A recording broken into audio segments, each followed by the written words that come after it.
The UFC recently has started to become too much like boxing, and today I'm going to be telling you guys what the UFC should start implementing to start putting some order into this rankings and divisions. Because recently, a little Dagestanis have been getting too much shortcuts. There's been a French guy named Cyril Gane who thinks he deserves too much than he already does. Dustin Poirier thinks after just one fight, he can get a rematch. Sean O'Malley thinks that he deserves a rematch. Even Umar, who just lost against Merab, thinks he deserves a rematch. By implementing these rules, although the UFC can do less of whatever they want, which of course is what they want, it seems like, but the UFC has to start setting standards. And if you implement standards, then people have to respect it, and I believe some of these standards can cause fighters to be more active, and the UFC cards can be more stacked instead of having cards like UFC 312, which is trash. Let's be honest, there's only 2 fights in there that are worth watching, and that's the problem. When you don't have standards, then the fighters think that they can start sitting back and doing whatever they want. And this is the only good thing about fighters not getting paid that much. If you pay them too much, they're not gonna fight. Let's start implementing this first rule. The first rule that the UFC should start implementing is the championship rule. You must defend your title at least once in a calendar year, or you get stripped. There's been a couple of situations where a UFC fighter has failed to defend his title for over a year. The most famous case being Conor McGregor, and he kind of ruined his division. Tony Ferguson and Khabib were at their peak, and who knows what could have happened. Who knows how many more title fights we could have seen from Khabib if Conor McGregor would have fought earlier. And maybe this would have caused Conor McGregor to actually take his career a little bit more serious. There was a couple cases with Dominic Cruz, but it was due to injury. John Jones as well, like, he doesn't want to defend. There's just a couple fighters specifically in the history of the time of the UFC that didn't want to defend their titles, and it was just ruining the divisions. So although for the most part UFC fighters do defend, Leon Edwards, like, he was cutting it short, so he wasn't being an active fighter either. But there was a couple fighters that were taking their time to defend the UFC championship. But I believe this title can really set some standards and make the UFC cards even fun again. Because if you have more champions defending, then the cards will be more stacked. And then if the cards are more stacked, that means even the fight nights are more stacked. And we don't get these BS fight nights at the Apex every single weekend. This is specifically for John Jones, which means the interim champ rule. Although it seems like the UFC is gonna get the John Jones versus Tom Aspinall fight. One rule that they should start implementing is you must defend your title against the interim champ. It seems pretty obvious, but John Jones thinks that this is not warranted. Why should the interim champ be the next person to fight for the title? And we had other cases like Bisping and Tyrone Woodley with Kobe Covington. I mean, it seemed like although that was more the UFC trying to do some things, but I believe during the time that Kobe Covington was champ, Darren Till got a title fight over him. Like, what the heck? Wait a couple months. Yeah, Kobe Covington had surgery, but then you get cheap defenses like Darren Till. To be honest, looking back at Darren Till's career, did he ever deserve a title fight? He had Dana White privilege. He had UFC England privilege. And there's a privilege with being from England.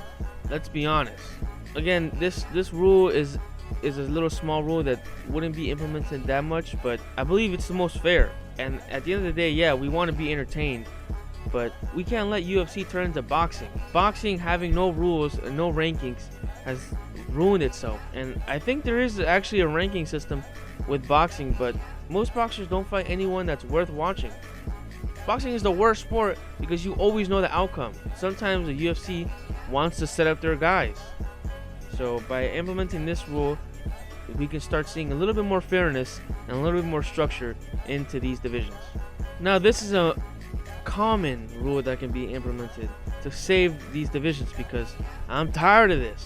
If you want to be a double champ, you have to defend your title at least 3 times.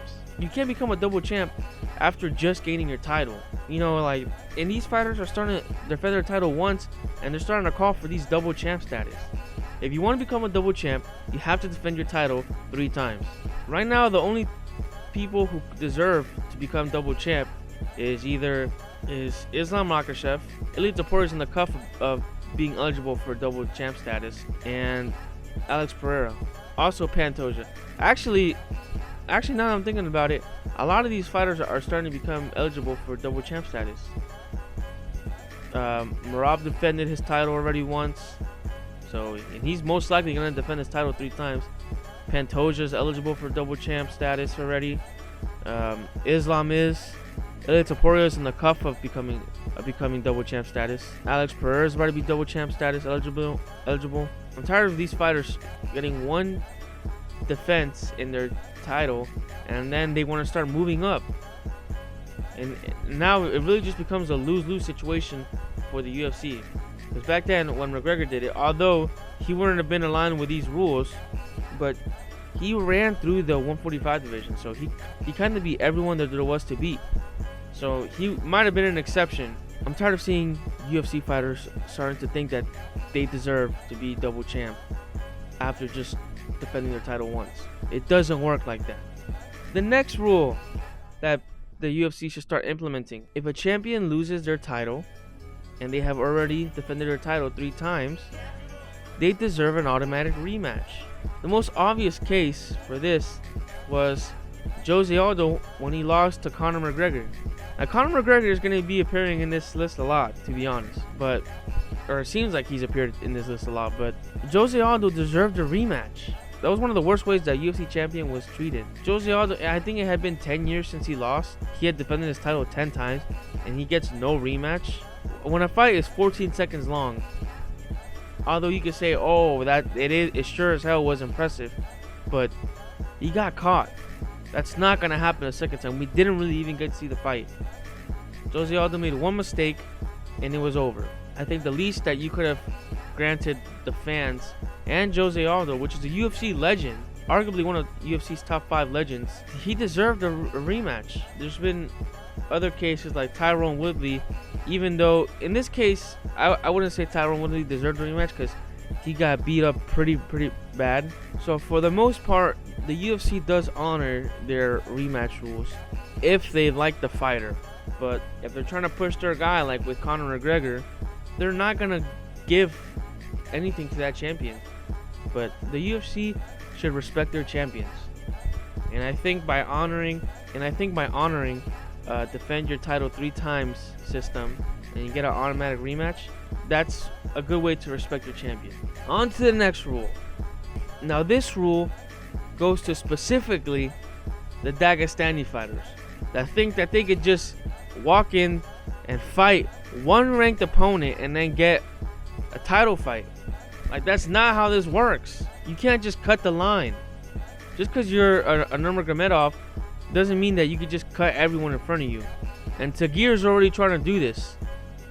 Umar just did it, and thank God he didn't win a title, because that would have been the worst way to lead by example. There's some fighters that have to basically clear out the division, which Merab already did. Merab basically cleared out the division trying to get to that championship belt, which some of it was his doing because he didn't want to fight against Aljamain Sterling. I believe the perfect system is 3 ranked fighters that you must fight, 1 outside the top 10, so from 15 to 11. The other is from 10 to 5. That's your second ranked fighter that you'll be fighting, and then it's from 5 to 1 for the #1 contender. And this will start setting up some rules. You can't just be a Sean O'Malley and just jump in line. Like, as much as this might benefit the UFC to do this, it just yells out boxing and corruption. And I think one of the reasons why the UFC has gotten this far is because they do for the most part what is right, which is the toughest guys fight the toughest guys. But letting fighters just get all the way to the championship without fighting any ranked opponents, that's ruining the sport. That's prime boxing. We can't let this sport turn to boxing. And corruption, it's prime corruption. These Saudis are coming here and doing whatever they want, and they're pushing their guys. And the UFC don't care. At the end of the day, it's just business, but the UFC represents MMA. Whatever is happening in the UFC, MMA will follow. So, unfortunately, even though this is a company, this is the company that represents MMA. We can't let all this corruption start to happen, because it's gonna bleed into the other sports and the other divisions, which no one really cares about. And by that I mean no one really cares about the organizations. But we can't let the UFC be corrupt. That's what I'm trying to say. The UFC cannot be corrupt. Moving on to the next rule. So once you have fought for the belt and you lose, whether you're a champion that hasn't defended your title more than 3 times, you must win at least twice. You can't just win one fight and then expect a rematch. I'm talking about Ciryl Gane. Ciryl Gane, you just lost for the title. Horrible. You lost in a horrible fashion. You got submitted in 10-15 seconds, I believe. It was or in a minute. But it was one of the worst title performances you could ever put it. And now you think just because you beat a fighter, which I'm not sure. I know he just recently beat Volkov, and now he's calling for another title fight. Like, that's not how this works. Another example is Jiri Prochazka. Although this is because of last minute notice and the UFC needed someone to save the cards, which I understand. But for the most part, if you have fought for the belt and lose, you shouldn't be able to just get into another title fight picture with one win. You need to put in a run. You need to climb the mountain again. I think this is fair, and this happens a lot. A lot of UFC. This is gonna allow ex-champions to not just expect another shot for the title from one win, and they think just because they're an ex-champ that they deserve something. Now, if you're a long-reigning ex-champ, you do deserve something, and that is your rematch, automatic rematch. But if you only had one defense or 2 defenses, for example, Leon Edwards, I can guarantee you, if Leon Edwards beats Jack Maddalena, whatever, however you pronounce his name, I guarantee you he's gonna call for a title shot, and he's gonna sit out. And this moves perfectly to my last rule. If you're a ranked fighter in the UFC, you must fight at least once per calendar year. Now, this is gonna save the cards, because I think this rule would be the biggest savior to these cards, because a lot of UFC fighters, the moment they get a top ranking, they just sit out. You can't just sit out for a title fight. That's not how this works. Michael Chandler, you've been sitting out for 2 years waiting for McGregor. I know this is more of an issue that you have with McGregor, but that shouldn't be allowed. Conor McGregor, I don't even know if you're still ranked, but you were ranked in the UFC for the longest time while still not defending your ranking. Colby Covington, I'm a big Covington fan, but you're just holding up the division. So who's another one that does this quite often? Leon Edwards too. There was a time when he didn't fight for 2 years, 2.5 years, and they did take him out of the rankings.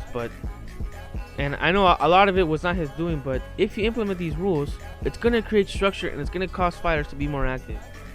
And at the end of the day, that's what we want. We want the top fighters to be active so they can stack the UFC cards, and then the shitty fighters go to the UFC Apex cards. I'm not trying to see Apex level caliber fighters fighting in UFC pay-per-views. I'm tired of that. Last year this happened a lot, and at one point I thought this was because of UFC 300 and the fact that they had stacked the cards so much. They caused a period of shitty fight night cards and pay-per-view cards. Prime example, UFC 301. But this kind of continued throughout the year. You know, we had some awesome UFC pay-per-view events last year, but for the most part, they were either Saudi cards or they were the big UFC pay-per-views like UFC 299 and 300. Every other pay-per-view card wasn't that great, and every other fight night, and most fight night cards were trash too. For the most part, I can't think of any rules right now, but if you guys have any thoughts and opinions, or any rules that you guys would like to see be implemented as well, put it in the comment below. The UFC needs structure, and without structure, it's gonna turn into boxing. This might not be what's best for the UFC, because they want to push their guys. It's the prime reason why I think they got rid of USADA, because it was too much of an inconvenience. But you need to have integrity in the sport, and let's be honest, that integrity is going away. Please like and subscribe, and I'll see you guys in the next vid.